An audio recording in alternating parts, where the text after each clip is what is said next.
Entonces,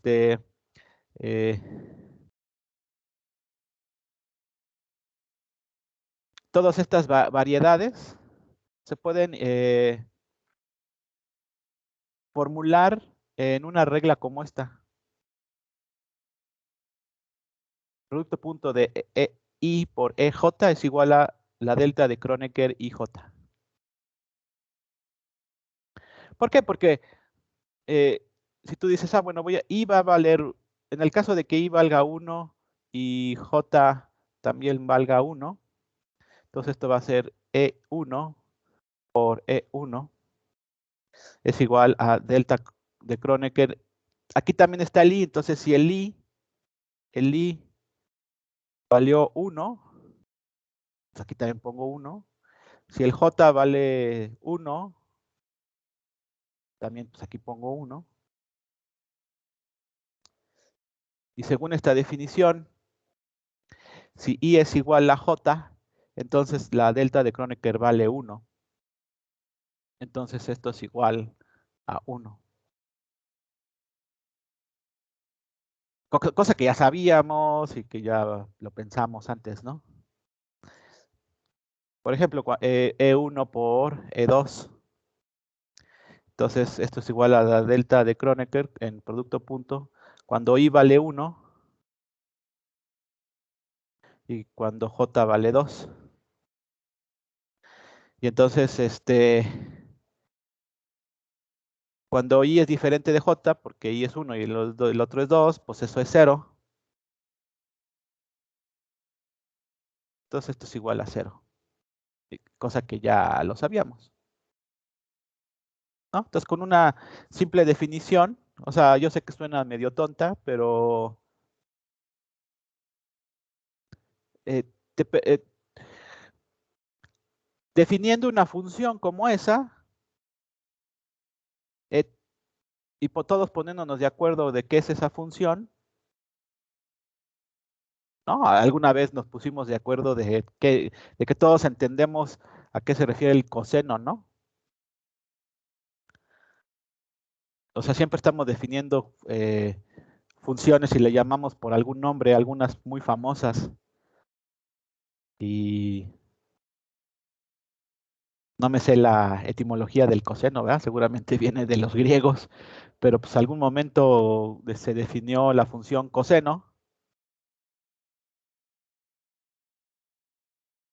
del ángulo, y todo el mundo sabe qué es eso, ¿no? La diferencia es que nos enseñan desde secundaria o primaria y pues ya tantos años que ya se nos hace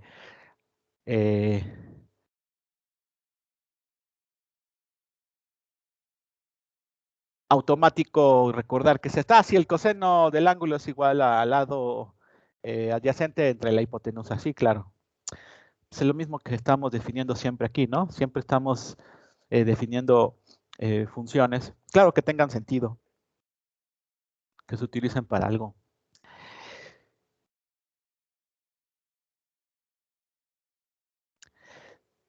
Entonces, esta introducción de esta definiciones se utilizan mucho cuando se manejan vectores en la notación indicial de Einstein.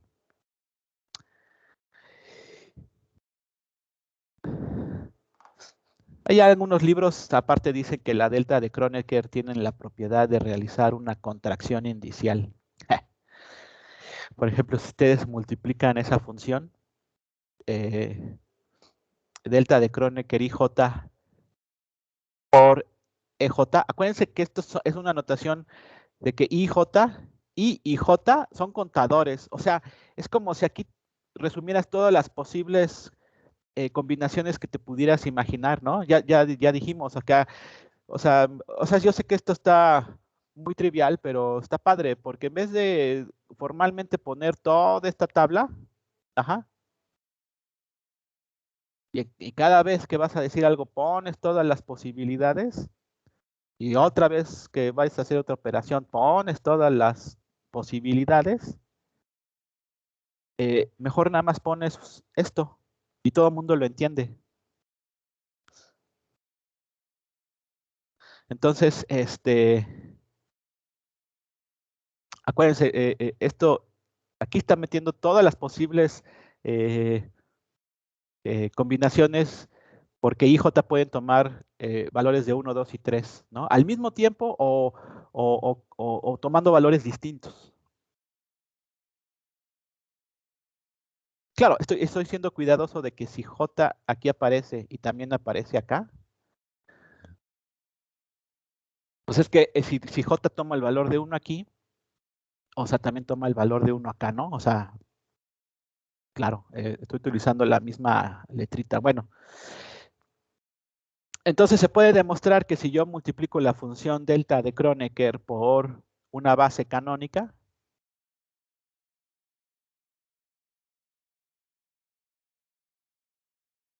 esto es igual a una base canónica. Sí, me parece muy tonto, pero luego son operaciones que salen. Ahorita vamos a ver para qué se utiliza ese tipo de cosas.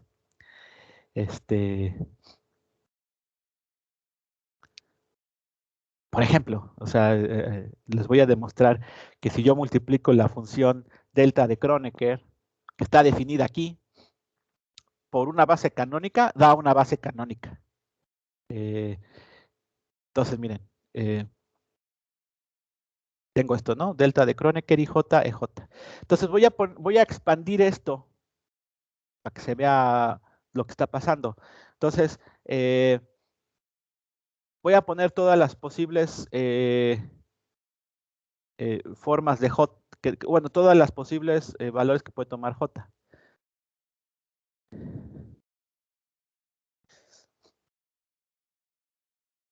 Entonces, J puede tomar el valor de 1,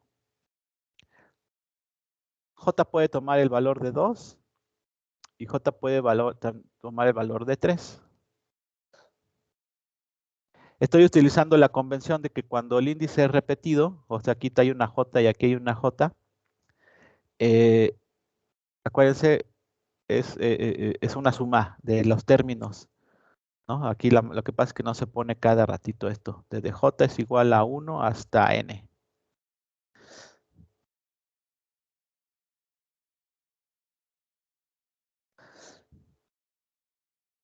Entonces, aquí simplemente expandí y J puede tomar valor de 1, 2 o 3. Y está aquí y está acá. Entonces, si toma el valor de 1, pues toma el valor de 1 aquí y acá. Toma el valor de 2, toma el valor de 2 aquí y acá. Toma el valor de 3, toma el valor de 3 aquí y acá. Ahora vamos a sustituir todos los valores que puede tener I.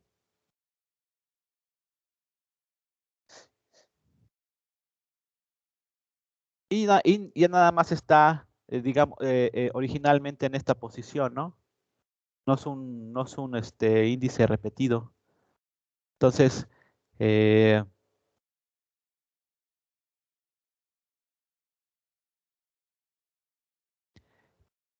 puede tomar otra vez el valor de 1. Y si toma el valor de 1 aquí, también toma el valor de 1 aquí y también toma el valor de 1 aquí. Entonces, voy a hacer todas las combinaciones, ¿no? Entonces, así como se me facilitó a mí, primero puse todas las posibles combinaciones de J y ahora voy a poner todas las posibles combinaciones de I. Entonces, cuando I vale 1, 1, 1, pues me arroja estos valores, ¿no? Delta de Kronecker 1, 1, E1 más delta de Kronecker 1, 2, E2 más delta de Kronecker 1, 3, E3. Y luego cuando el valor de I tiene 2, 2, 2, 2, entonces me arroja todas estas combinaciones. Y ahora cuando I es 3, 3, 3, 3, 3, entonces me arroja estas otras combinaciones, ¿no?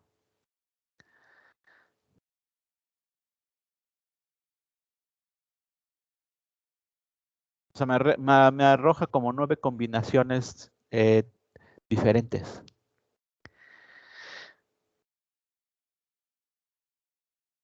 Pero todos los que tengan delta de Kronecker, por ejemplo, el 2,1, delta de Kronecker 2,1, por su definición, cuando los índices son diferentes, la delta de Kronecker es 0. Entonces, este es 0. Este es 0. Este es, ay.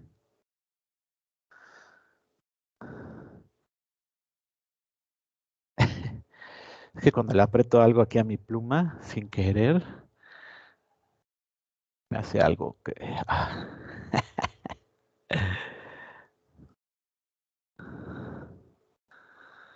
Maldita pluma.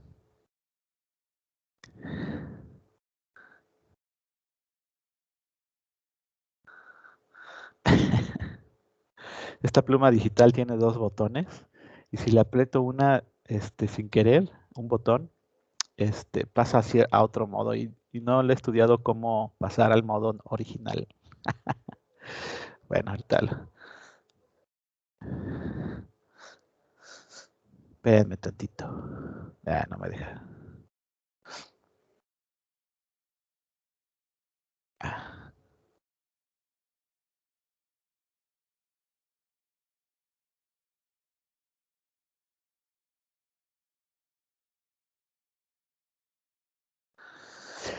Entonces todo lo que no, lo que tenga de diferente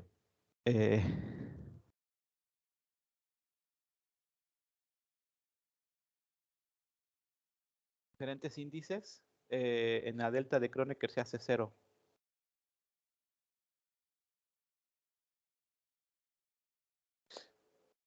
Y cuando los índices son iguales, el valor es 1, 1, 1, 1.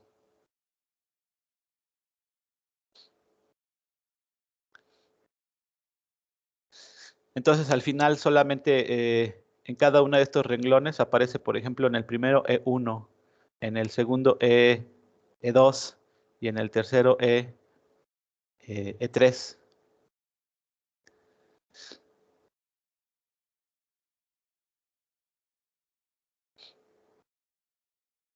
Donde este 1, este 2 y este 3 son el índice que viene heredado de la I, ¿no? Porque en el primer renglón la I tomó 1, valor de 1, luego el 2 y luego el 3. Entonces esto lo puedo poner de manera compacta así. La operación de multiplicar la delta de Kronecker por un vector base da un vector base donde esto que le dicen de contracción indicial es que en esta operación hay 2 índices, IJ, pero en los resultados solamente hay un índice. Lo acabo de demostrar, solamente aparece o E1 o E2 o E3 según el valor que tomó I, ¿no? Las 3 posibilidades, entonces en la parte de la derecha solamente aparece el índice I. Entonces por eso le llaman contracción, porque al principio había 2 índices y luego nada más aparece uno.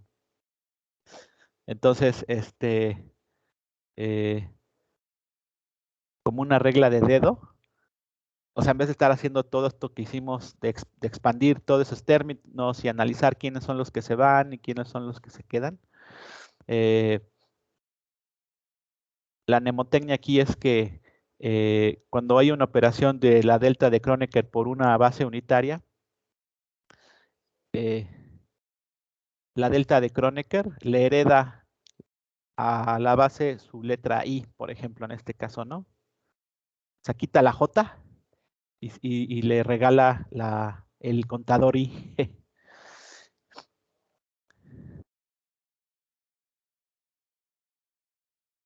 Y entonces este tipo de operacioncitas, habiendo definido lo que es la delta de Kronecker, luego son útiles. En vez de estar haciendo todo esto cada ratito, eh, este tipo de definiciones son útiles, por ejemplo. Aquí, pues, aquí en mis notas volví a poner lo mismo que ya expliqué. Nada más que en mis notas pues lo volví a poner. Por ejemplo,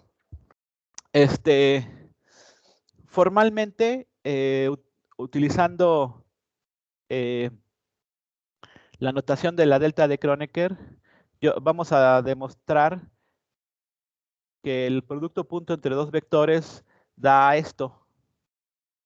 O sea, esto ya lo demostré por trigonometría, ¿cierto? Esto ya lo demostré por trigonometría.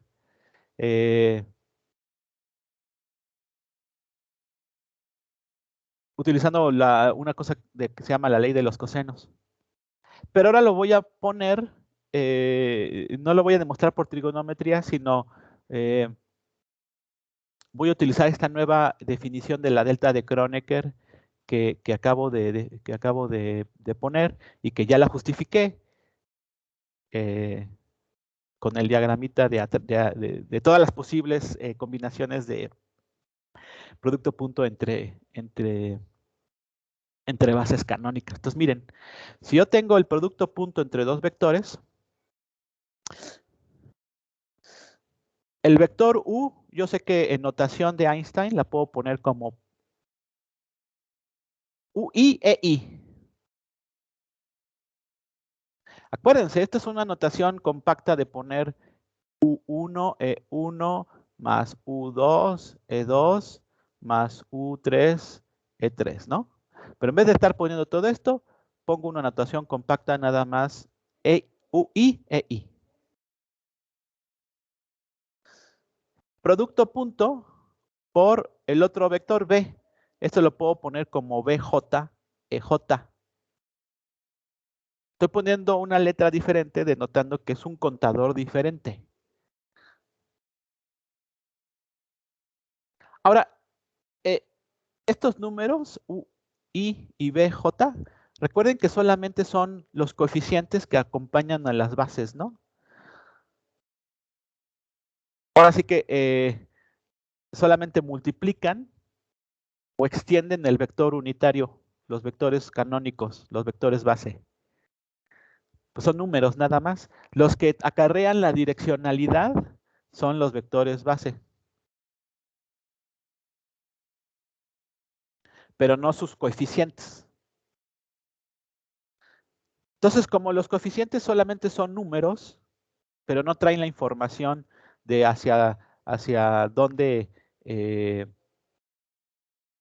la dirección de ese número, esos tranquilamente yo los puedo multiplicar. O sea, como que esto es una multiplicación, es como si los agrupara, ¿no? Por regla de la agrupación de multiplicación, los agrupo de un lado. Entonces ahí pongo U, I y BJ. Y entonces me queda el producto punto entre las bases originales de cada vector EI y EJ, producto punto, producto punto. Este sección es la que me acarrea la información de la dirección. Ajá.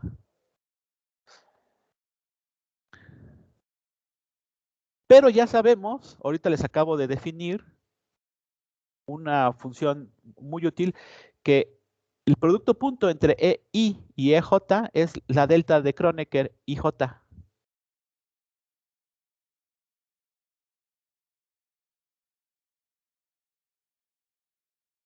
Y cuando tengo la delta de Kronecker multiplicando, ya les acabo de enseñar que hereda uno de sus índices a los demás elementos. Aquí puede hacer dos cosas. Le puede heredar la letra I. Aquí ya está. Entonces se la puede poner al que tiene J, o la J se la puede poner al que tiene I. Acuérdense que aquí hay dos índices, I y J. Pero va a haber una contracción de índice, entonces o nada más aparece I o nada más aparece J. Da lo mismo, porque yo puedo poner, por ejemplo, BJ y la U tenía un I, pero la delta de Kronecker le va a heredar la J. O al revés, puedo tener UI y la B que antes tenía J ahora va a heredar la I. Entonces, tú puedes poner UJ, BJ o UI, BI. Esto significa lo mismo, porque al final de cuentas la J puede tomar valores de 1, 2 y 3. Y la I también puede tomar valores de 1, 2 y 3. Y como están repetidos, cualquiera de las opciones que prefieras, eso indica una sumatoria, ¿no? U1, B1 más U2, B2 más U3, B3. Por eso estos índices luego se le llaman índices mudos, porque eh, no importa, aquí no importa el que elijas, de todos modos tiene el mismo significado, porque ambos son contadores que van a contar de 1, 2 y 3. Pero aquí la clave de esta pequeña operacioncita que hice aquí es, eh, pues esta, ¿no? Que yo introduje anteriormente la definición de algo que le llamamos función delta de Kronecker. Eh,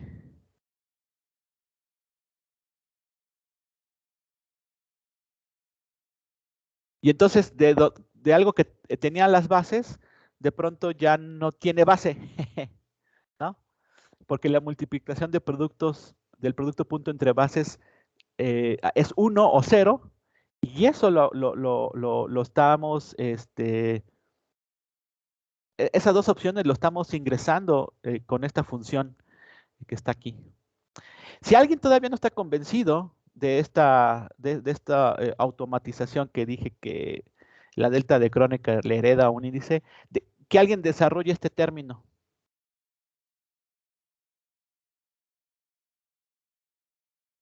Desarrollenlo. O sea, está lachudo, pero desarrollenlo. Por ejemplo, vamos a fijar J. Entonces, puedo poner UI, BJ. Ok, BJ. Vamos a darle un primer valor a J, pues 1. Delta de Kronecker I, J1. Más,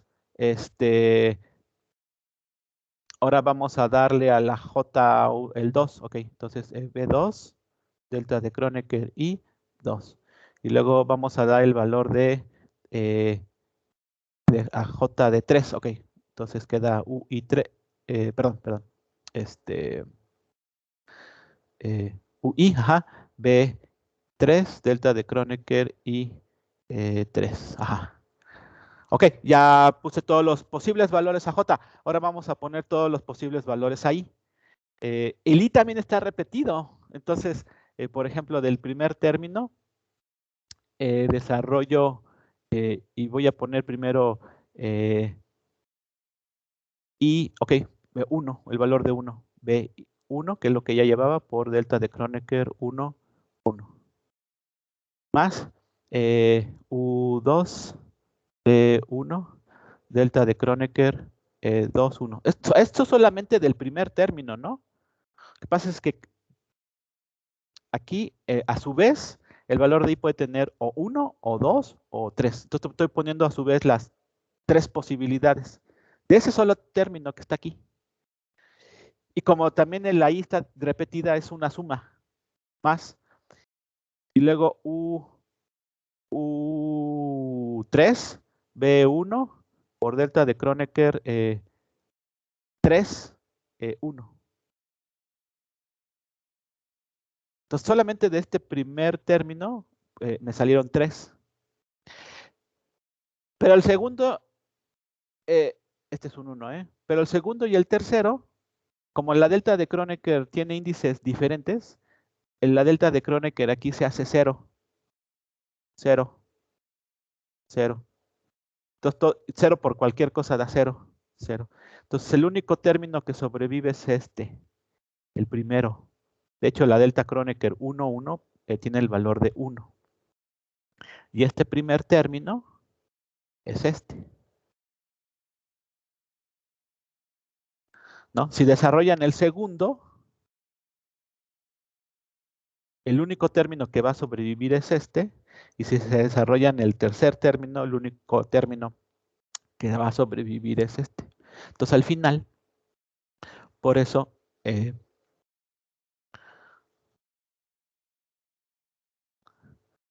solamente está estos términos, que se pueden poner a su vez en esta notación compacta.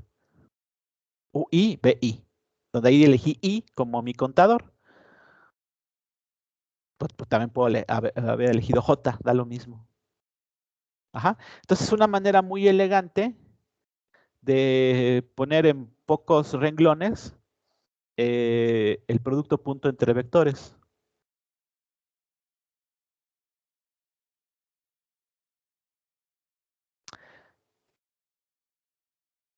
Donde sí, claramente aquí originalmente estaban las bases, pero esto cambia un número, o 1 o 0, según las posibles combinaciones de IJ. Pero todo eso me lo acarrea aquí la definición de la delta de Kronecker. Entonces, por eso es muy útil.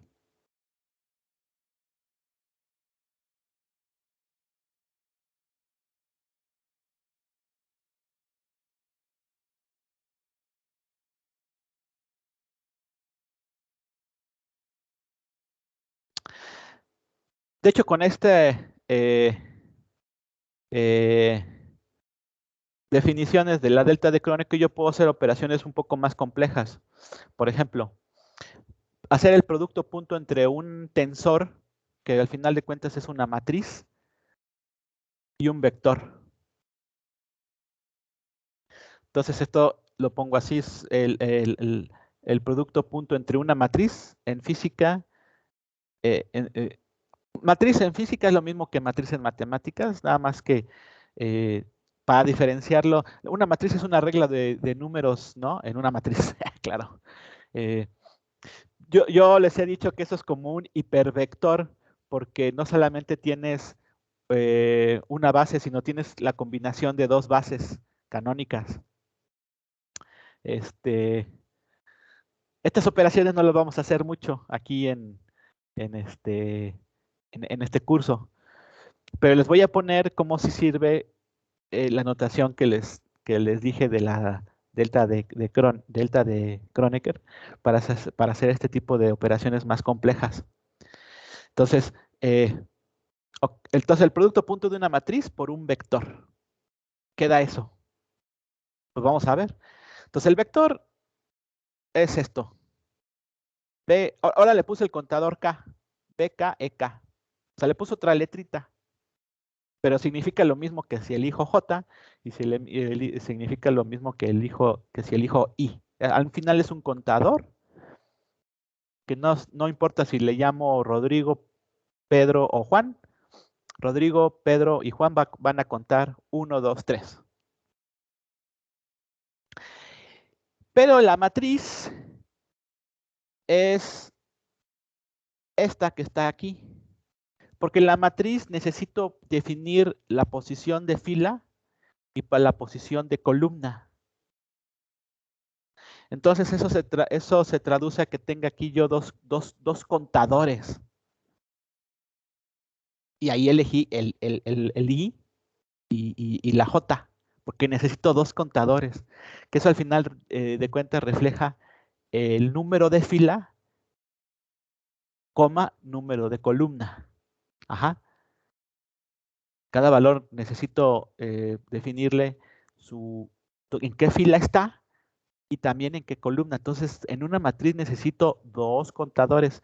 Entonces, por eso pongo aquí su coeficiente, T, por ejemplo. Ese es el coeficiente que acompaña a las bases. T y J, dos contadores. O sea, por ejemplo, si pongo T1, 2, esto significa que en la matriz, ese valor está en la fila 1, posición columna 2. Si pongo T2, 3, ese valor, no sé, ahí el T5, por ejemplo, 5 va a ir en la posición fila 2, posición columna 3, ahí va el 5. Ajá. Entonces ahí tengo dos contadores, que al final de cuentas significa que tengo dos bases canónicas.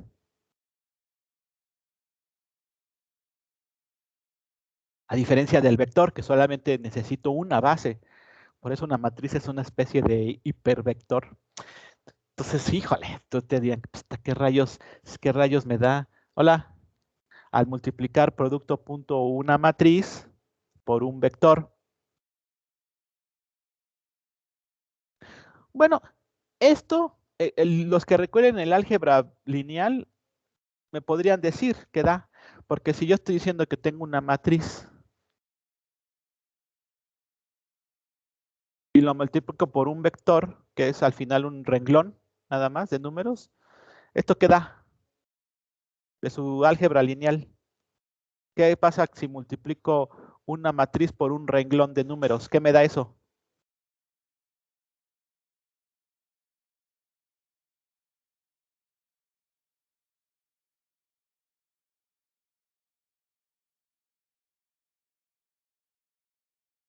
Ahora sí les estoy preguntando directamente a los 6 que están ahí.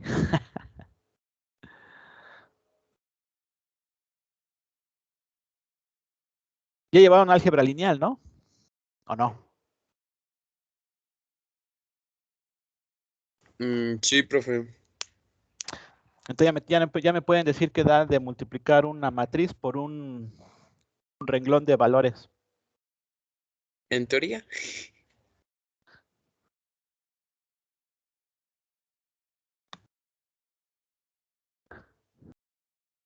¿Qué da?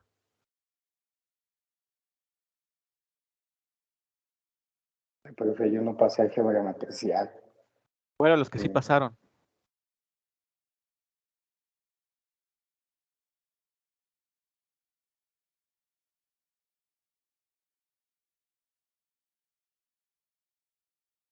Bueno, los que sí pasaron. ¿Qué da al multiplicar una matriz? ¿No? Aquí hay valores. 3, 4, 5, 6, 2, 1, 1, 0, 3, 2, 1, 0, 0, 0, 1, 1. De hecho, es una matriz de 4 por 4, multiplicado por un renglón de números. 1, 1, 3, 0, por ejemplo. Esta es una matriz. Y este es un renglón de números que también se le puede asociar el calificador de que es un vector. Pero bueno, pongan ustedes que es una matriz y es un renglón de números. ¿Eso queda? Queda en la derecha. ¿Nadie sabe? Está cañón que nadie sepa porque pues esto es lo más básico de álgebra lineal.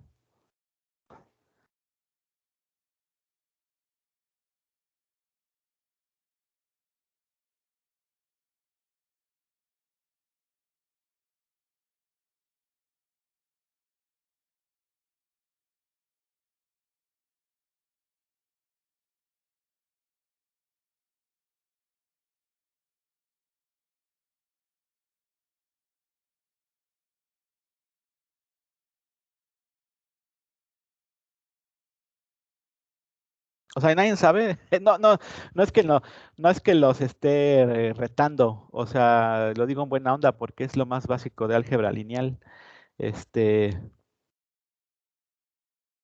Quizá debería de preocuparme si no saben qué es. Es igual un vector, ¿no?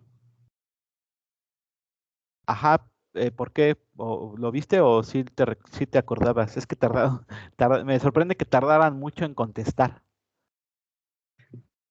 Ya le llevé como hace, no sé, 2 años y medio, pero no estoy muy seguro. Creo que sí.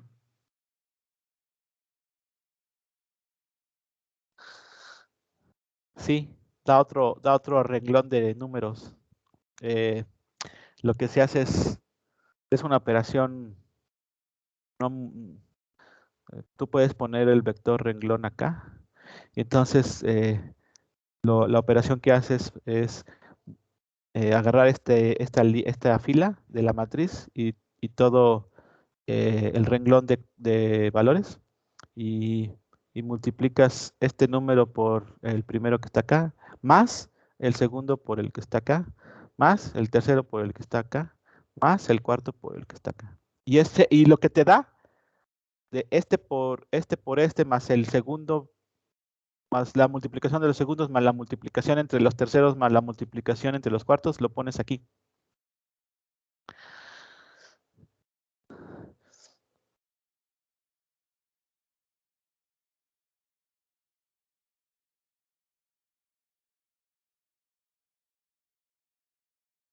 Luego te vas con la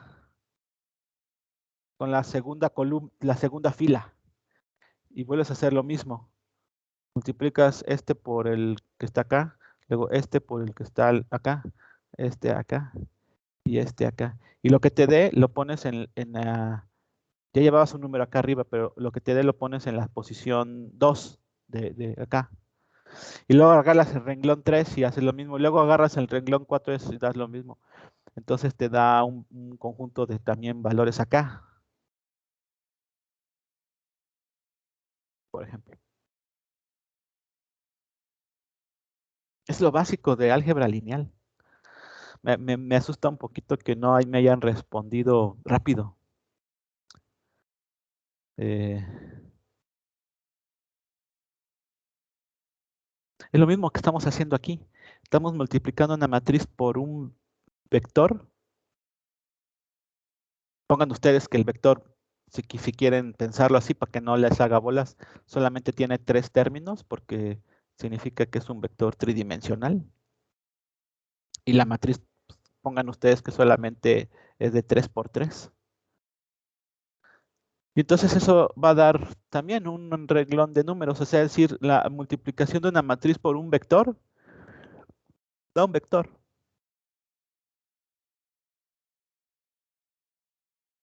Y esto se puede demostrar con la notación que les acabo de poner. Otra vez, estos números o coeficientes que acompañan a las bases, o lo que indica en qué posición está en el arreglo de renglones o columnas, visto desde el álgebra lineal, o a qué dimensión corresponde, visto desde un sistema de coordenadas. O sea, ambos son dos formas de ver lo mismo. Pero esos son coeficientes, son múltiplos que no dan información de la posición o de la dirección. Entonces eso los pongo o los factorizo hasta acá, ¿no? Y luego lo que se hace es multiplicar producto punto esta base IJ por esta base EK, que están, digamos, una al lado de la otra. Esta tercer base que está aquí se queda solita. Entonces esa la vamos a poner aquí. Y esta aquí estamos poniendo que hay la multiplicación producto punto entre EJ por EK. Y sobra esta base EI.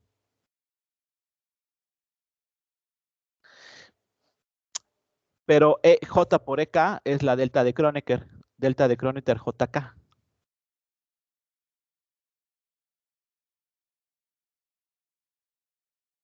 Entonces, ya dijimos que cuando aparece la delta de Kronecker y multiplica algo, les hereda alguno de sus índices. Aquí hay dos posibilidades. O hereda la J o hereda la K. Es decir, ahí donde esté la K, por ejemplo, la K está aquí. Le puedo poner una J. Le hereda la J. O la J está acá y ahí le va a heredar la K. Da lo mismo, cualquiera de las dos opciones es correcta. Aquí yo elegí que donde está la K le pone una J. Es decir, aquí hay ¿cuántos índices? I, J y K. Hay 3 índices, ¿no? Porque la I está aquí y aquí, la J está aquí y aquí, la K está aquí y aquí. Hay 3 índices, pero al final va a haber una contracción de índices, nada más van a aparecer 2. Entonces ahí donde estaba la K, aquí, nada más va a aparecer la J.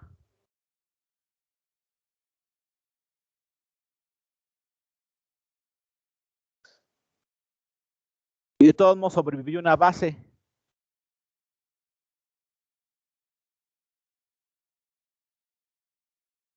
Y esto que está aquí es lo mismo que un vector, porque solamente hay una base, donde todo lo que está del lado izquierdo es el coeficiente, los coeficientes que anteceden a esa base. Entonces es un vector, verdaderamente. Por ejemplo, para el componente 1 de este vector, el componente 1 de este vector,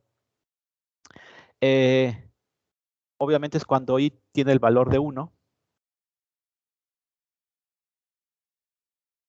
Entonces,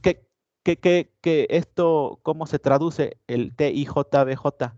Bueno, como el i ya tiene el valor de 1 porque es la componente 1 de este vector, entonces aquí ya elegí que i valga 1, j, t, j. Pero ahora entonces j es repetido, eso significa que es una suma, entonces voy a expander eso. Entonces t1, j. Entonces j puede tener el valor de 1, 1. Más t1, porque ese es de la i, ya ese está fijo ahorita. Pero luego j puede tener el valor de 2. Más ti. Ahora el j puede tener el valor de 3. O sea que el coeficiente el coeficiente que acompaña al componente 1 o la dirección x de ese vector, lo tengo que sacar haciendo esta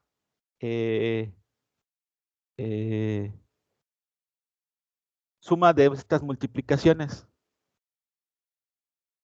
El componente T11 por el B1, T12 por el B2 y T13 por B3. Pero eso es justo lo que hacemos en álgebra lineal. O sea, yo tengo, otra vez tengo la matriz. Aquí está el componente T11, porque es columna 1, fila 1, luego el componente 1, 2, que es fila 1, columna 2, y el componente 1, 3, que es fila 1, columna 3. Y aquí el vector, perdón, B1, B2 y B3. Justo es lo que les enseñé ahorita y lo que se enseña en álgebra lineal.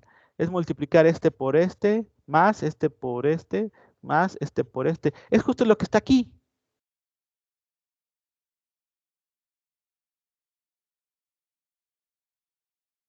Y eso es el coeficiente que acompaña al componente 1 de ese vector. Lo mismo o semejante para el componente 2. Ahí i tiene el valor de 2.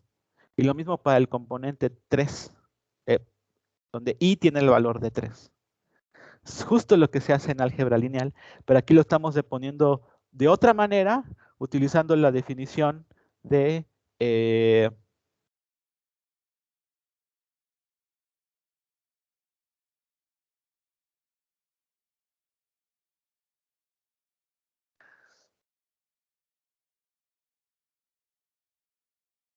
la delta la delta de Kronecker. Entonces, ciertamente la multiplicación de una matriz por un vector da un vector. Y esto ya me esperaba que lo sabrían del álgebra lineal. Aquí lo estamos verificando con otra notación.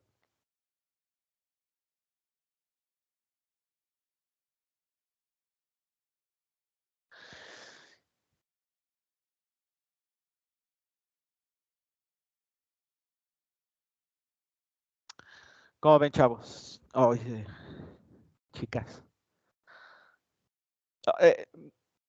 Sí me estoy dando a entender de todo lo que estoy hablando. Es que me preocupa un poquito de esto de que no supieran rápido. Multiplicación de una matriz por un vector. Sí, profe, da un vector. Porque es lo mismo que multiplicar una matriz por un renglón de números. Da otro renglón de números. Y cosas así, ¿no? Entonces les pregunto si me estoy más o menos dando a entender. Sí, sí se da a entender. Es que esto lo sabemos, pero como que los nombres todavía nos fallan, porque lo vimos muy por sentado el semestre pasado. Entonces, como que no es que cambien los nombres, pero sabemos hacerlo y a veces se nos olvida cómo se llama, qué es. Ok. Bueno, me tranquiliza que es por la mendiga notación. Ok, bueno. Sale.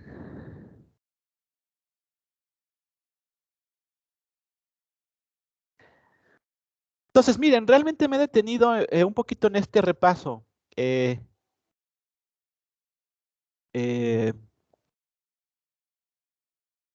Digo, ya vimos cosas muy simples en esto que tiene que ver con notación de vectores. La suma de un vector con otro vector da otro vector.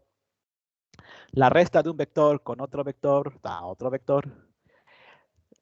La multiplicación ya les dije que es un poco más quisquillosa. Hay varias formas de hacer la multiplicación entre vectores. Hay algo que llamé que es la multiplicación diádica, que ahí se las puse, que es una multiplicación de todos contra todos. Bien. Hay una variante que es vector,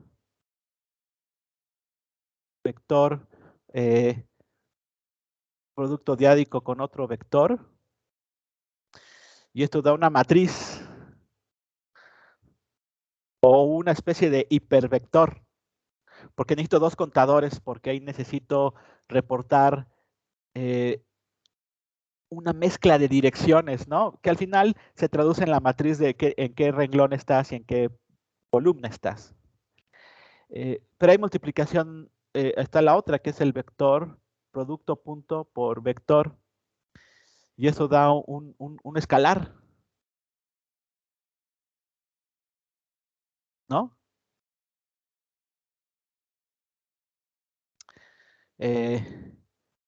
Y les acabo de comprobar que el producto punto de una matriz por un vector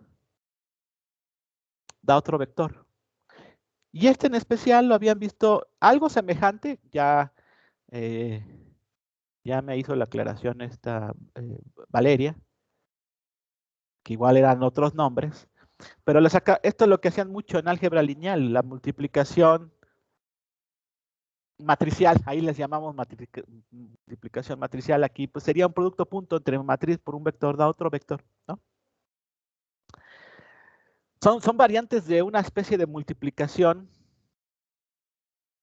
entre entidades multidimensionales.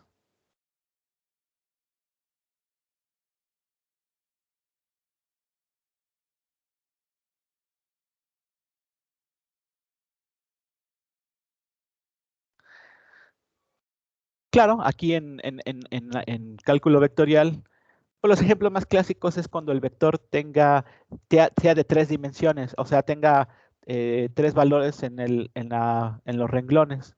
Porque eso significa que son de 3, es un vector que vive en el espacio de 3 dimensiones del espacio.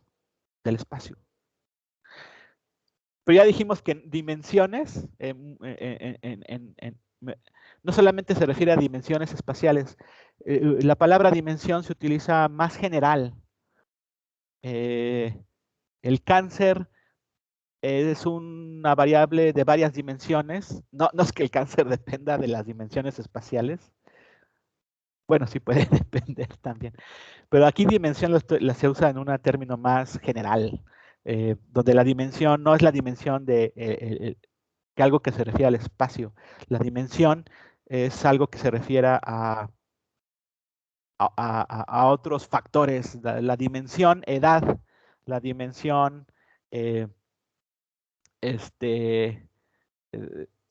de genética, ¿me entienden? Lo que pasa es que es más difícil medir eso, ponerle número, ponerle una ecuación.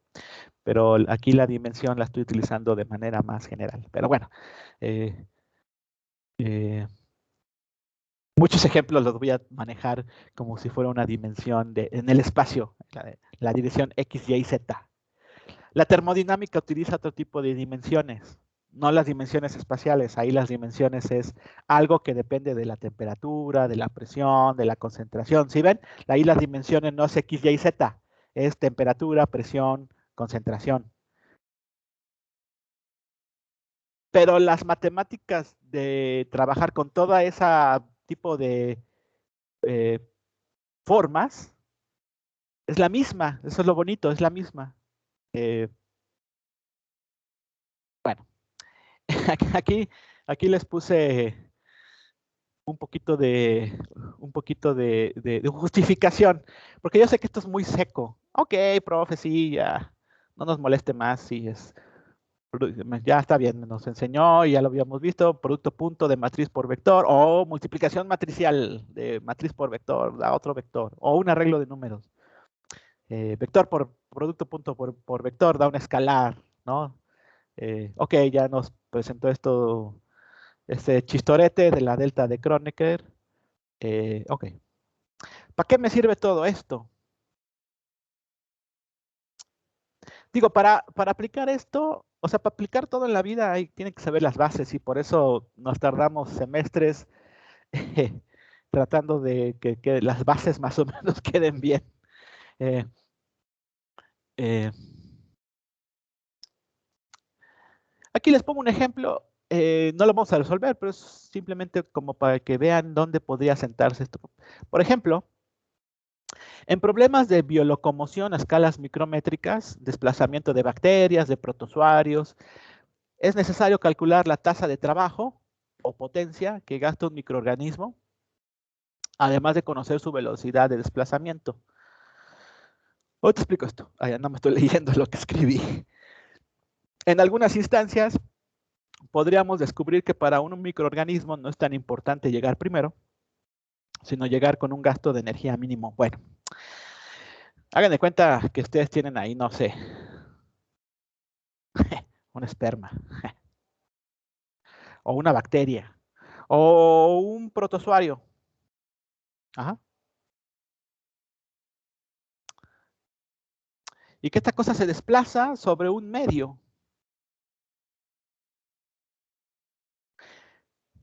Ese medio puede ser agua, que tiene una viscosidad de un milipascal segundo.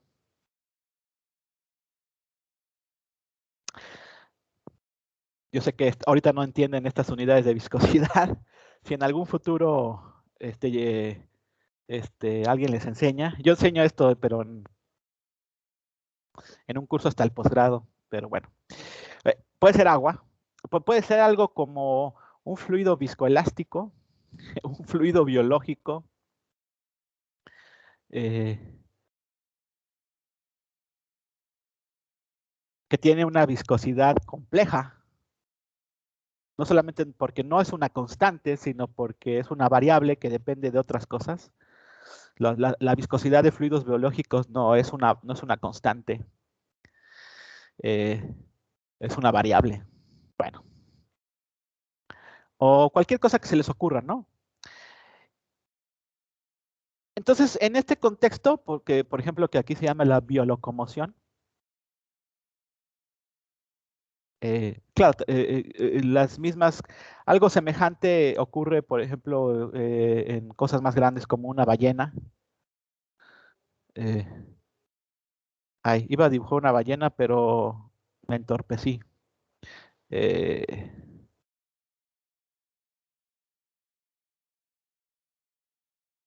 una ballena es nada en agua, ¿no? Lo que pasa es que aquí el cálculo es un poco más difícil, porque es un sistema altamente inercial. No lo estoy explicando todo porque me tardaría mucho. ¿Qué se refiere con inercial, profe? No lo voy a explicar ahorita. Pero, manejemos estos microorganismos. Tal vez un esperma, una protozoario, una bacteria. Por cierto, los espermas lo que hacen es patalear como si fuera un látigo. O sea, este flagelo sube y baja, ¿no? Como si tuvieran un flagelín ondulatorio. Algo semejante tienen las bacterias, las que están ciliadas. También tienen un cilio, pero ese cilio, más que flexionarse hacia arriba y hacia abajo, rota, como si fuera un sacacorcho. Pero eso también le permite desplazarse. Entonces, obviamente, en estos problemas donde se estudia la biolocomoción, se estudia, por ejemplo, la velocidad, ¿no? O sea, con qué velocidad van. Pero también es muy importante conocer el gasto energético o cuánta energía gasta este microorganismo por unidad de tiempo.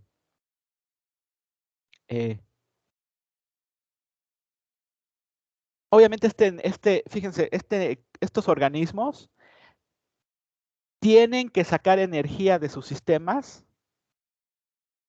para desplazarse, ¿no? Si escribiéramos una ecuación para eso, escribiríamos,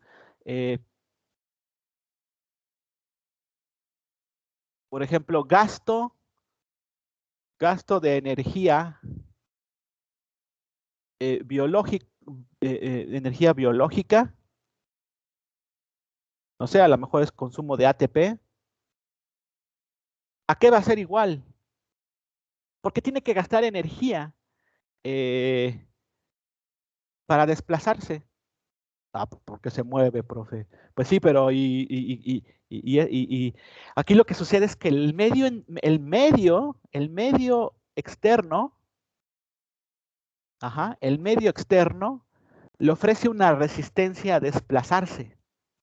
O sea, no es lo mismo que haya aire que haya agua. Obviamente desplazarse en aire mucho más simple. ¿Por qué? Porque el aire ofrece menos resistencia a moverte. El agua ofrece mucho más resistencia y un fluido biológico quizá ofrezca mucho más.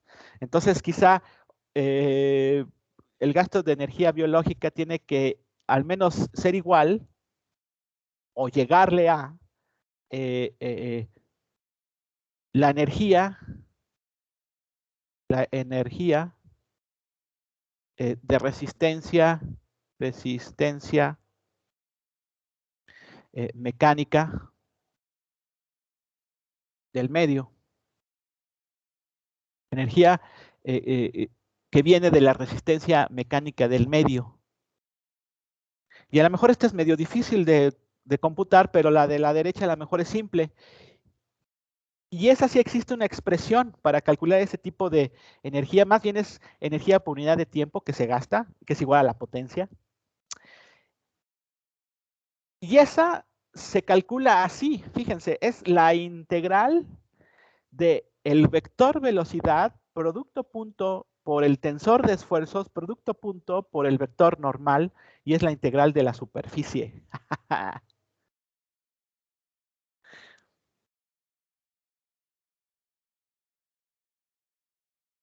Entonces, cuando vean esto, digan, ay, mamá, por Dios, ¿no? O sea, no solamente tenemos un producto punto, tenemos dos productos puntos de algo que es un vector, porque es una velocidad de nado, algo que se le llama tensor de esfuerzos. Eso es una matriz, eso es un tensor, eso es un arreglo de números en columnas y filas. Esto se le llama tensor de esfuerzos. Más un vector normal que tiene que ver con la orientación del organismo en el medio, la orientación. Y todo eso es la integral a lo largo de toda la superficie de todos estos cuerpos. Entonces ahí está. Ahí se utiliza el cálculo vectorial a fuerzas, ¿no? Fíjense, ahí tenemos dos productos puntos. Lo podemos separar. Ya vimos, por ejemplo, el producto punto entre una matriz, que en términos físicos se le llama tensor, pues una matriz. El producto punto de una matriz por un vector da un vector. Entonces esto que está acá adentro es un vector. Y luego tenemos adicional el producto punto de otro vector, que es la velocidad, producto punto por ese vector. Y el producto punto de entre vector por otro vector da un escalar. Entonces, al final obtienes un escalar. Claro, la energía es un escalar.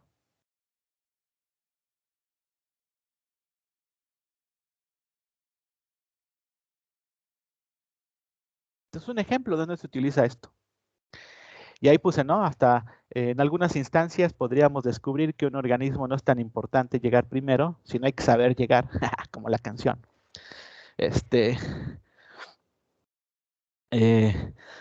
A veces no es tan importante, a veces es muy importante llegar primero, ¿no? Porque el organismo que llega primero se come la comida, ¿no? Si ustedes llegan a casa primero y son varios, si llegan primero se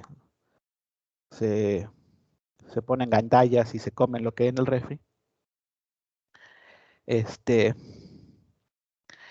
Pero en otras instancias, a lo mejor los microorganismos son muy lentos de todos modos. Y a veces lo que más les importa es llegar a un lugar con el gasto mínimo de energía o resguardando su energía, ¿no? Es otra variable, no solamente es llegar rápido, sino qué tanta energía estás gastando para llegar.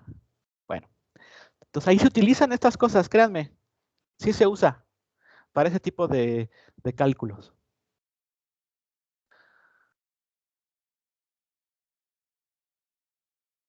Por cierto, fíjense, aquí nada más lo voy a dejar así, muy escueto. Entonces esta es lo que me da, eso viene de la velocidad. Este tensor de esfuerzos, ahí viene lo que tiene que ver con la viscosidad del medio. No es lo mismo que sea agua, que sea aire, que sea un fluido biológico, que sea un gel.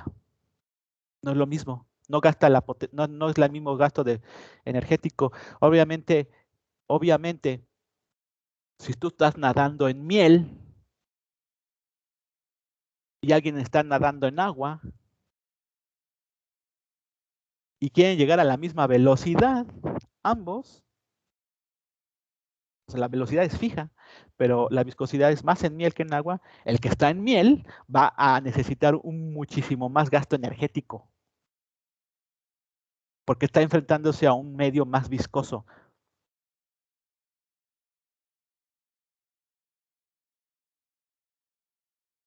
Ajá.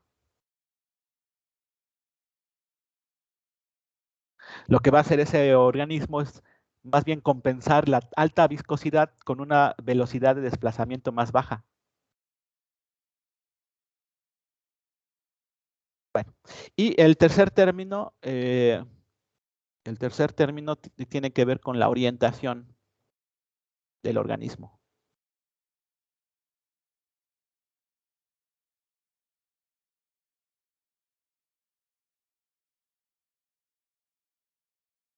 Bueno.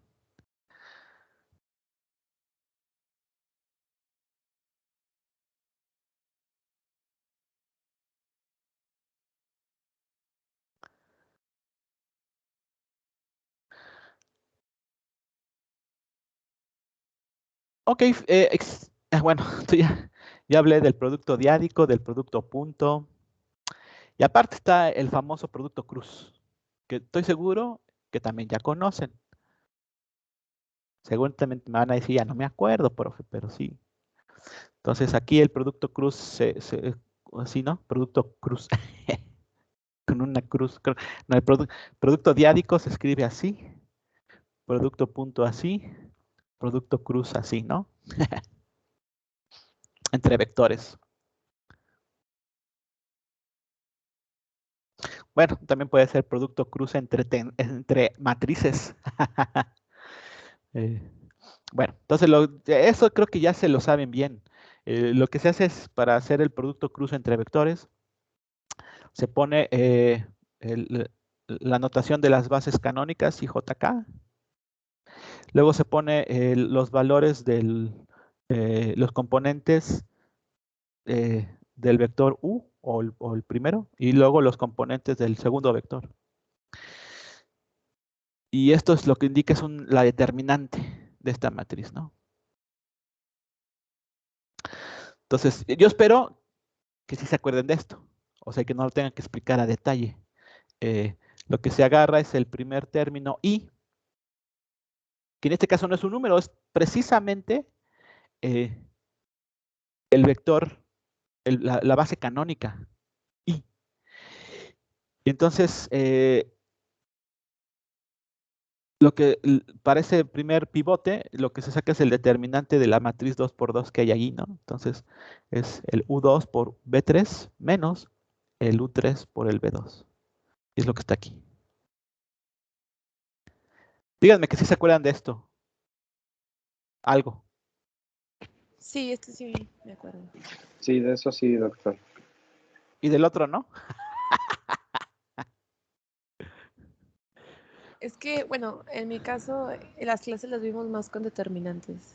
O sea, vimos un poco de teoría del producto punto, pero como se supone que la habíamos visto en física 1, no nos detuvimos a verlo. Nos fuimos directo con producto cruz y cambios de base. Wow. Entonces, aquí lo que nos enseña esto es que el producto cruz entre vectores, ¿qué da? Producto cruz entre vectores, ¿qué da?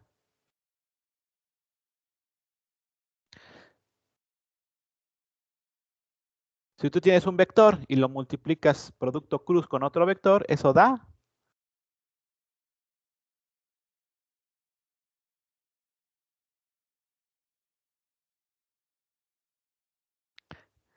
O sea, ¿qué es lo que tengo aquí?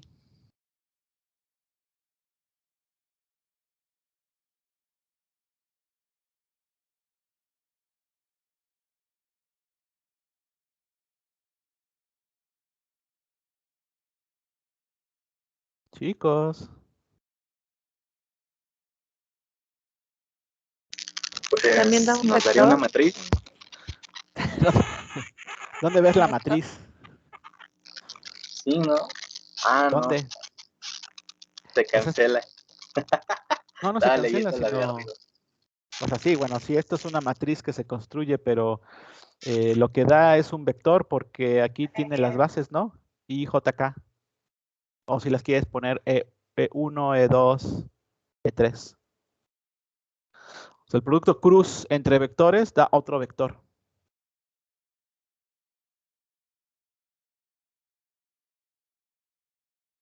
¿Sí, no? Sí.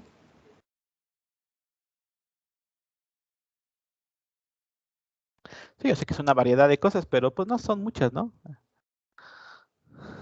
Producto punto entre vectores da un punto. Producto punto entre vectores da un Vector. ¿eh? Vector. ¿Un escalar entre vectores? Sí. El producto punto entre vectores da un número. O sea, ya es un vector, ya no es un vector, es un número. Es un número. Ya no tiene información de dirección. Producto punto entre vectores da un escalar o un número. Producto cruz entre vectores sí da otro vector. O sea, espero que eso lo vayan teniendo claro. Repasen, si no me pregúntenme. Pero repasen, o sea, porque pues, si la pregunta es algo que ya dije, pues les voy a decir, pues está en la página número 9 de los apuntes, ahí los tienen, ahí lo tienen, ahí lo tienen. Eh, eh, pero para que este curso tenga sentido, esto lo tienen que entender bien, ¿no? O sea, no como si fuera este un dogma. Producto punto entre vectores da un escalar.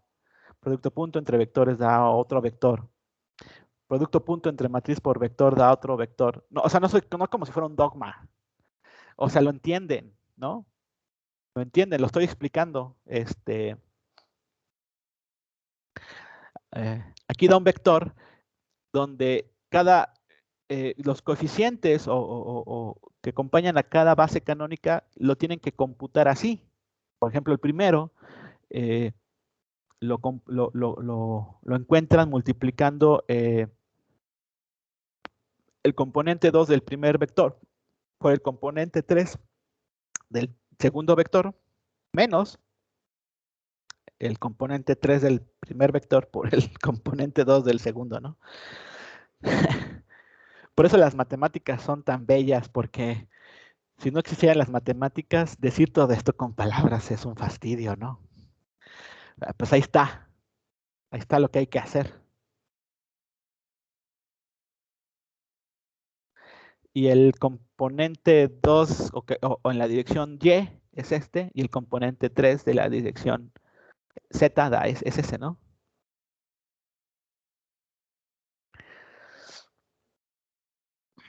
Por cierto, todavía ya voy a empezar a subir ejercicios del libro del Marsden para que vayan ensayando. Aquí dejo algunas tareas, pero en el Marsden hay más, ¿no? Hallar el producto cruce entre estos dos vectores. Comprobar que el producto cruz V es lo mismo que BU, pero con el signo negativo. Vamos a hablar un poquito más de esto, pero como ustedes sí vieron producto cruz, seguramente ya lo saben. ¿Y por qué el producto cruz entre un vector que es sí mismo da 0? Vamos a comprobar esto.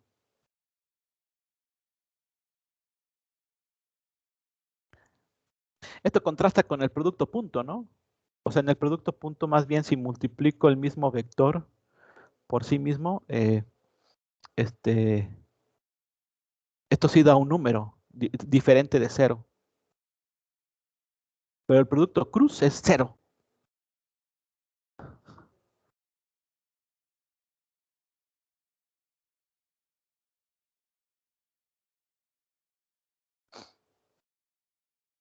No es muy fácil de demostrar esto. Oiga, doctor.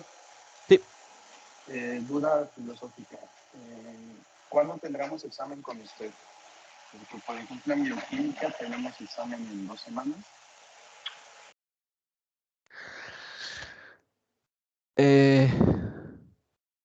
Ya no me acuerdo. Hago 4 exámenes. Entonces, normalmente son 4 módulos.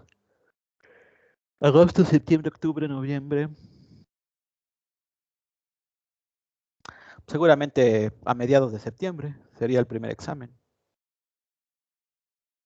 El septiembre, luego en octubre, luego en noviembre y luego en diciembre, pues tiene sentido, ¿no? O sea, no me acuerdo, pero no sé hasta que lleguemos creo que en el primer examen, déjenme ver, dejo de compartir pantalla, no vayan a chismear que tengo en el primer examen. Eh,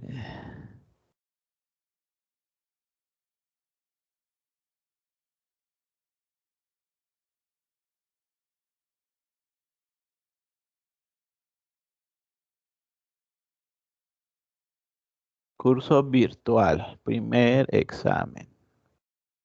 Ah, ah. Eh,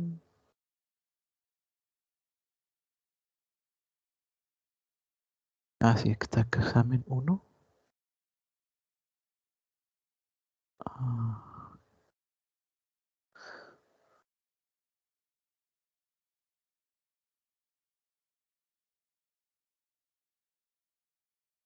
Ay, ya se me perdieron los exámenes.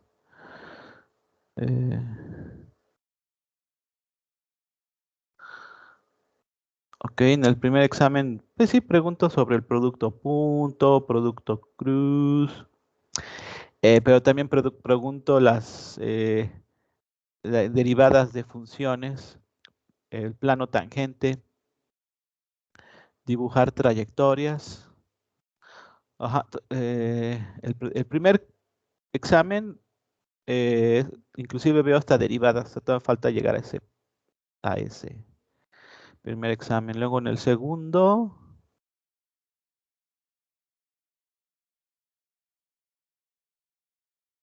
chale, ¿dónde están mis exámenes?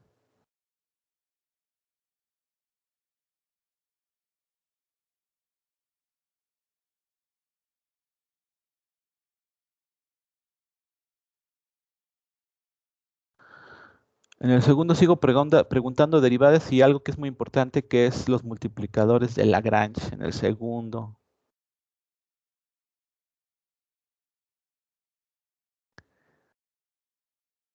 En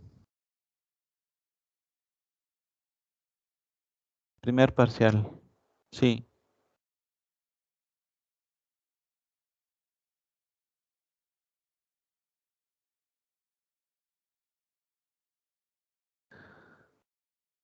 Sí, primer parcial es todo lo que tiene que ver con ahorita con producto punto, gráfica de funciones, gráfica de trayectorias,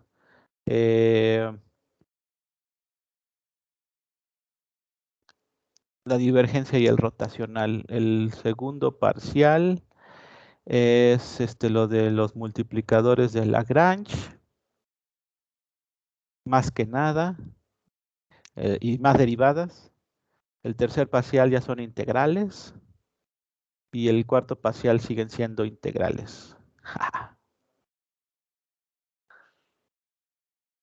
Integrales que tienen en el cálculo vectorial. Oh, yeah.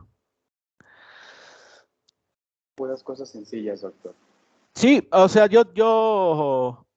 bueno, ahorita, o sea, no, pregúntenle a los que llevaron cálculo conmigo, nunca pregunto cosas que no vean o que no estén en los ejercicios en el tromba.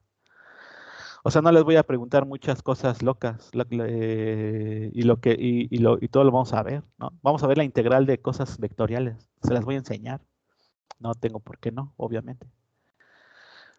O sea, sí les voy a No, sí, me preguntar. acuerdo. Sí, me acuerdo que hasta puso algunos de los ejercicios que nos mandaba. Sí puso algunos de esos en el examen. Y otros que no les mandé, porque también tienen que demostrar pericia.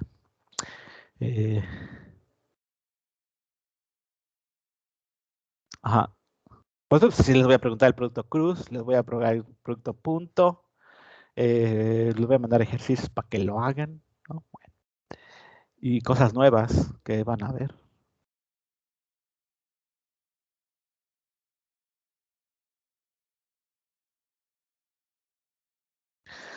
De hecho, pues vamos a calcular el producto punto y producto cruz de este ejemplo, ¿no? O sea, por ejemplo, aquí tengo que el vector U es I y que el vector B es J.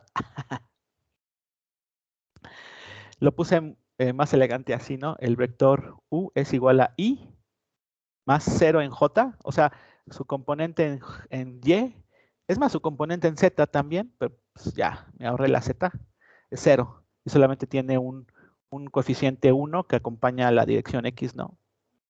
Y el vector B lo escribí como 0 por I más J, o sea, tiene un 1 que acompaña a la dirección Y, pero 0 en la que acompañan a la dirección X, ¿no? Entonces, si hacemos el producto punto, multiplicaríamos el 1 por el 0, o sea, componente a componente, el componente X del primero por el componente X del segundo, y luego la componente a componente, el componente Y del primero por el componente Y del segundo. Entonces es 1 por 0 más 0 por 1, pues es 0.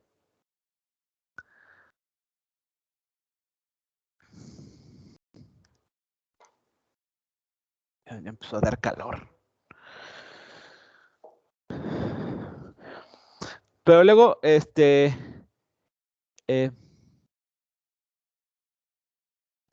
hacemos el producto cruz, lo que hacemos es esto, ¿no? Esto que está aquí, el IJK, luego el componente de I del primero es 1 y luego los componentes restantes son ceros. Y luego del vector B el componente primero en X es 0, luego el componente Y es 1 y luego el componente en Z es 0 también. Y entonces si hacemos el producto cruz, vamos a hacerlo, ¿no? Sería, el primero sería el determinante de esta matriz 2 por 2, entonces es 0 por 0, 0 menos 0 por 1, 0, o sea, da 0, o sea, 0i. Luego, 0 en i.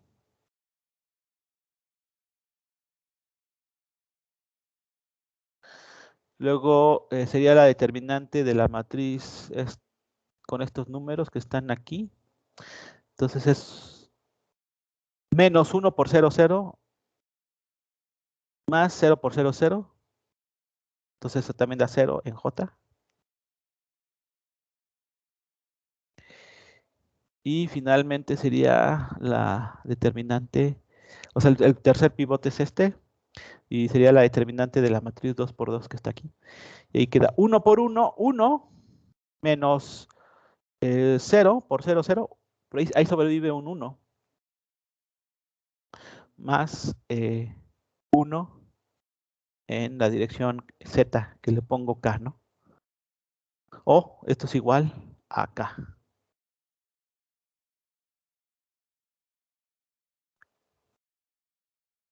Y por eso nos enseñan que, bueno, dado que U era I, o sea, U es el vector unitario I y B es el vector unitario J, el producto punto entre ellos es 0 porque está a 90 grados. La sombra que proyecta uno en el otro es 0. Pero el producto cruz sucede que da acá, es decir, el vector ortogonal o perpendicular a estos dos. Entonces sé que el producto cruz entre dos vectores da otro vector y ese otro vector es perpendicular a los dos primeros.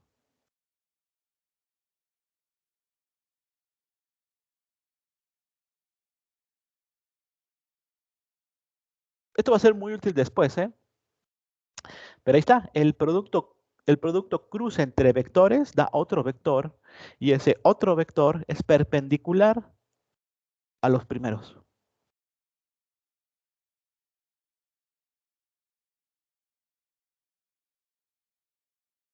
Esto va a ser importante después.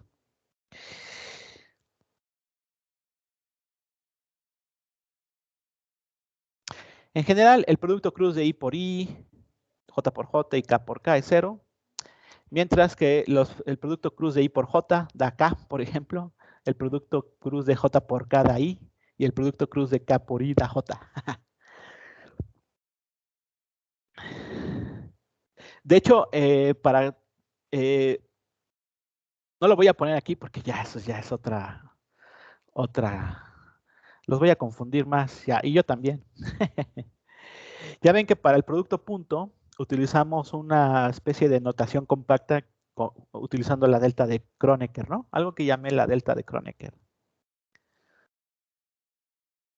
Aquí también se utiliza, o sea, aquí puse algunas posibilidades, pero también se introduce otra función que se llama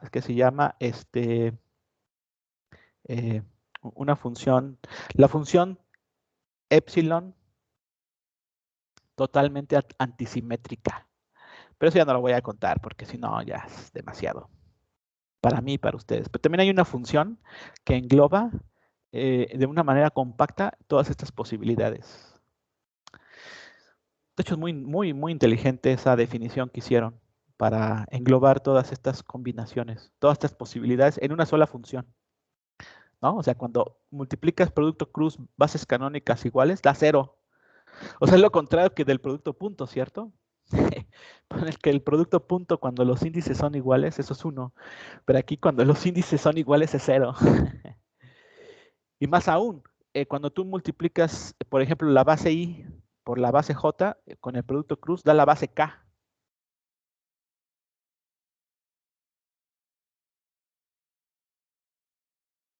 Entonces, pero sí inventaron una función que globaliza de una manera compacta todas estas posibilidades. Entonces ahí, pero ya sé que esto ya lo saben. Por lo que podemos concluir, por lo que concluimos que el producto cruz genera un vector perpendicular al plano B generado por U y B, ¿no? Si imaginamos que U y B están aquí, y eso define un plano.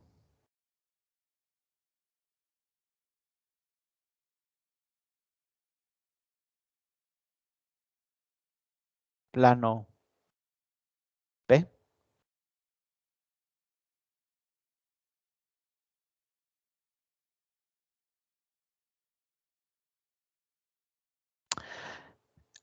A ese plano se define un vector perpendicular,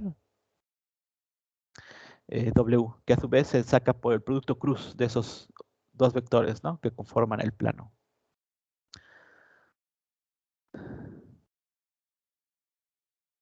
Eso va a ser importante, les digo, porque cuando tengamos funciones que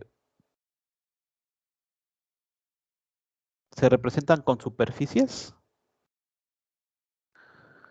A esa superficie se caracteriza por pintarle un vector normal. Le llamamos normal a la superficie porque ese vector es perpendicular a la superficie. O sea, este vector me reporta cómo está orientada esa superficie. Es una forma de utilizar los vectores para que me reporten cómo está orientada esa superficie en todo el espacio. Y esos vectores son perpendiculares a la superficie, que a su vez se pueden calcular con vectores tangenciales que estén sobre la superficie. Bueno, pues eso lo vamos a ver después. Pero es importante ese concepto de que el producto punto entre vectores que forman un plano van a formar un vector, un tercer vector, que es perpendicular a ese plano. Y bueno, ustedes saben que existe otra interpretación geométrica del producto cruz, aparte. O sea, estas están las dos características del producto cruz. Forman un vector perpendicular a un plano. Pero aparte se puede demostrar, y ustedes otra vez lo saben, que la magnitud de ese vector perpendicular es equivalente al área del paralelogramo que forman los vectores originales. ¿Sí se acuerdan de eso? Yo creo que esto sí lo comprobaron, ¿no?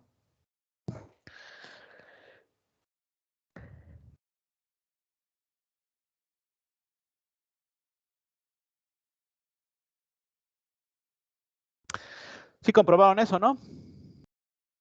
¿Ya no se acuerdan? No me acuerdo de nada yo. ¿Qué pasó? Creo que como tal no vimos que era un área, pero sí vimos esa fórmula con Gallo. Es muy fácil de demostrar. Miren, hagan de cuenta que aquí tenemos un lado,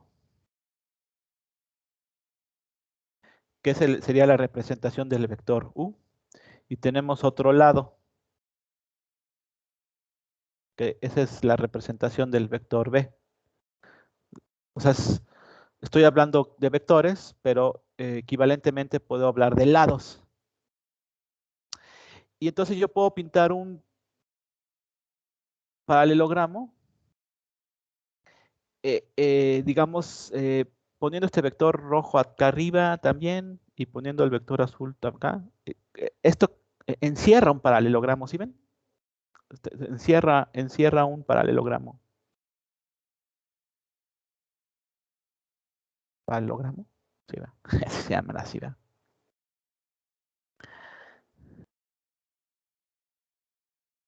Sí, ¿no? Y es muy fácil sacar el área de ese paralelogramo.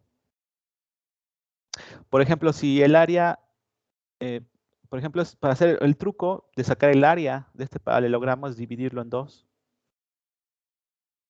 Entonces, de cada lado tengo un triángulo equivalente. O sea, este triángulo que está acá es el mismo que el que está acá. Y el área de un triángulo es muy fácil. Es una de las fórmulas más simples que se ven desde la primaria, ¿no? Es base por altura entre 2. Entonces, para sacar el área de ese paralelogramo, es 2 veces, porque tenemos 2 triángulos, o sea, 2 veces el área de un triángulo. Son 2 por 2 porque hay 2 triángulos, ¿no? O sea, se repite acá. Y el área, el área de un triángulo es base. La base de este triángulo es el lado U. O sea, aquí lo escribí, U. Por altura, vamos a escribir que esa altura es H. H. Entre 2.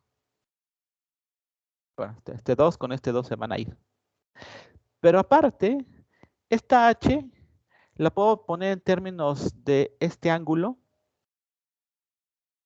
utilizando trigonometría. Yo sé que el opuesto entre la hipotenusa, es decir, aquí H que es el opuesto a este ángulo, entre la hipotenusa, que en este caso es B. H entre B es igual al seno del ángulo. Entonces, si despejo H, H es igual a B por el seno del ángulo. Entonces sustituyo aquí H y me queda que el área de ese paralelogramo es la multiplicación de los lados U y B por el seno del ángulo que separa esos lados.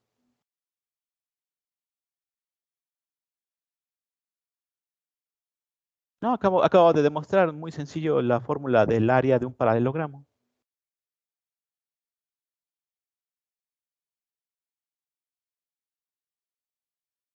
Si el ángulo que separa esos lados es 90 grados, el paralelogramo se transforma en un rectángulo, ¿no? Donde el ángulo es 90 grados. Y el seno de 90 es 1. Entonces el área es simplemente lado por lado, U por B.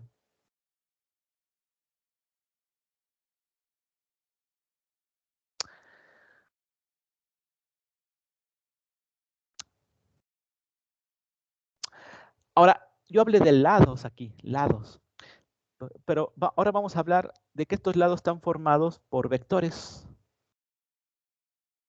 El vector U. Entonces vamos a darle la propiedad de que sean vectores.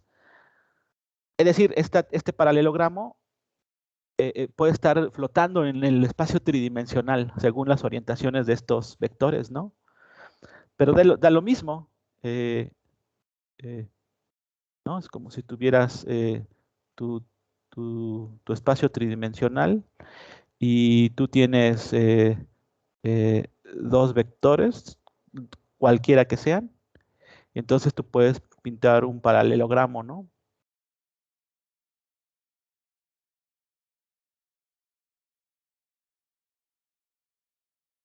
Es un paralelogramo flotando en el espacio. No está en el suelo, vamos.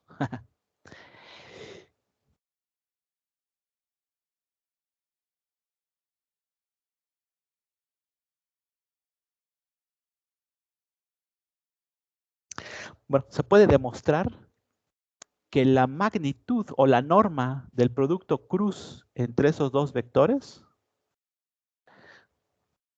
es justo esta fórmula que está aquí. Y como esa fórmula es el área de ese paralelogramo, por eso justo la magnitud del producto cruz entre esos dos vectores es igual al área del paralelogramo que forman esos dos vectores. Es decir, además de que el producto cruz entre esos dos vectores da otro vector que es perpendicular, la magnitud de ese vector que se origina del producto cruz es igual o es equivalente al área del paralelogramo que forman esos vectores originales. Y no es muy complicado demostrar esto. Miren, aquí está el producto cruz entre estos dos vectores, nada más que los puse aquí completito, ¿no? Donde cada una de estas cosas es el determinante, ¿no? O sea, si ya saben cómo hacerlo, es U, por ejemplo, el primero es U2 por B3, menos U3 por B2, ¿no? Entonces ya está ahí. De hecho, ya está ahí en la situación de que en el segundo pivote se pone un negativo. Ahí también ya está.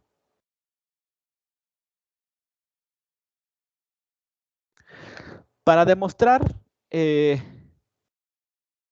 ok, entonces es el producto cruz, pero lo que nos interesa es calcular la norma, la magnitud de ese vector que se origina por el producto cruz de los vectores originales. Ajá. Entonces, para demostrar esto, permítanme sacar la norma al cuadrado. O sea, y eso se saca con la suma de los componentes de este vector elevados al cuadrado, ¿no? O sea, lo estoy dejando al cuadrado para no sacar la molesta raíz. Entonces, pues agarras el primer componente y lo elevas al cuadrado, el segundo y lo elevas al cuadrado, y el tercero y lo elevas al cuadrado, ¿no? y haces la talacha, o sea, desarrollas esto. Haces el determinante, o sea, por ejemplo, aquí te queda U2 por B3 menos U3 por B2 solamente del primero, y eso elevado al cuadrado. O sea, expandes ese cuadrado de este binomio. O sea, te va quedando un choro, un chorizo. Ajá. Y ya que te queda todo ese chorizote, lo rearreglamos, agrupamos términos. Entonces,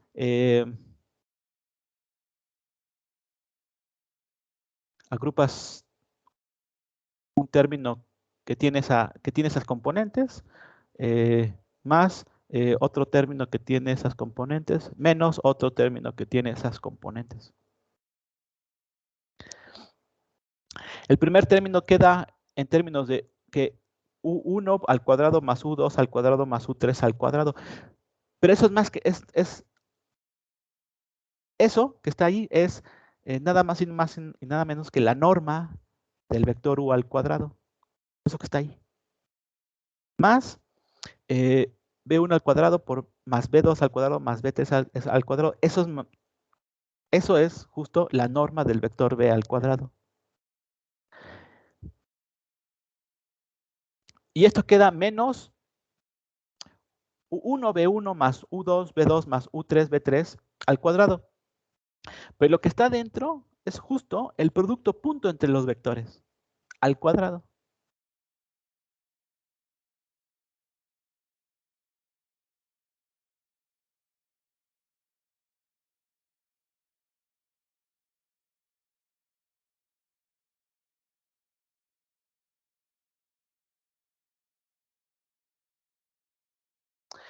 Acá yo puedo hacer todavía una sustitución más.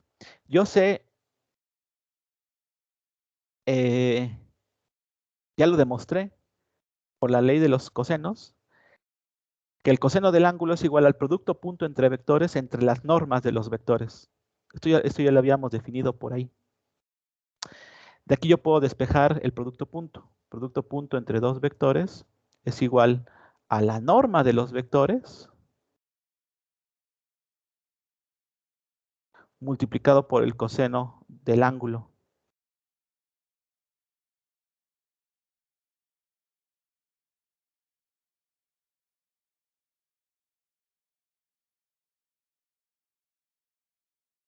Que por cierto, algo aquí que me estaba fallando aquí, yo pensaba que iba una suma aquí, pero no es una multiplicación, ¿eh?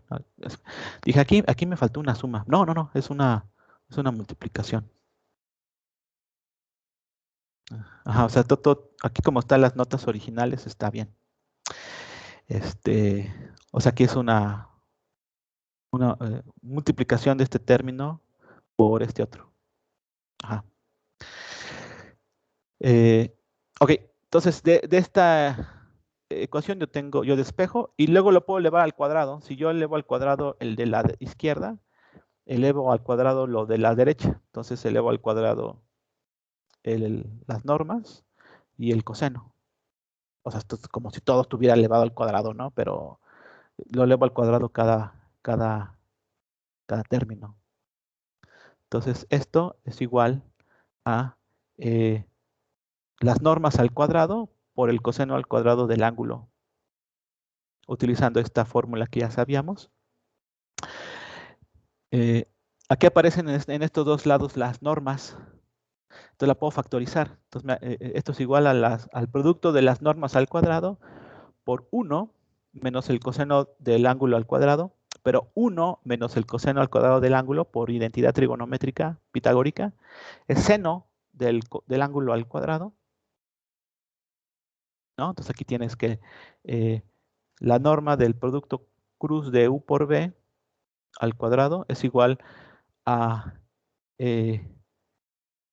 la norma de U al cuadrado, la norma de B al cuadrado y el seno del ángulo al cuadrado. Como todo está al cuadrado, tanto el lado izquierdo como el lado derecho, yo puedo sacar la raíz tanto del lado izquierdo como del lado derecho. Y para quitar estos cuadrados.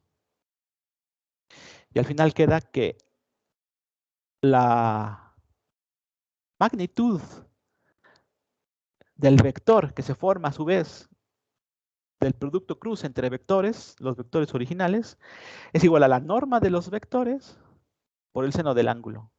Y eso es justo lo que tenía acá arriba en términos de simplemente escribiendo el valor de los lados. U por B, seno del ángulo. En connotación de lado, y aquí está en connotación de que esos lados son formados por vectores. Pues lo mismo. Entonces aquí escribí que es exactamente igual al área del paralelogramo comprendido entre los vectores. En resumen, el producto cruz genera un vector perpendicular al plano construido entre dos vectores y cuya magnitud de ese vector, ese nuevo vector, es igual al área del paralelogramo formado por los vectores originales. ¿Vale?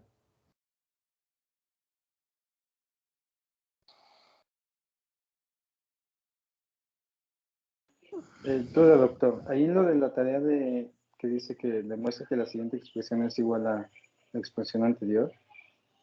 Abajo. Abajito, sí, ahí hasta arriba de la hoja. Arriba. Más arribita. Ahí. Nada más que desarrollen esto. y que comprueben que estoy bien yo. O sea, lo expandí todo este término y luego lo agrupé. Hice factorización ahí para que me quedaran estos términos nada más. O sea, demuestren que desarrollando esto les puede quedar esto, ¿no? Eso es pura álgebra. ¿No? Ok, doctor. Entonces nada más es desarrollar la parte de arriba y debería de darnos lo de abajo. Ajá, una vez que expandes y luego agrupas y luego factorizas lo que se pueda.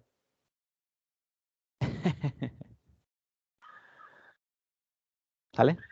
Oh, sí, doctor. Gracias. Nos vemos. ¿Hay dudas? No, ninguna. Órale. Es que, bueno, ya viendo bien, como que ya uno se está acordando, porque lo que estamos viendo ahí, lo que me acuerdo, son unos axiomas que vemos, y eso sí demostramos mucho. Entonces, eso sí se nos da, creo. Muy bien.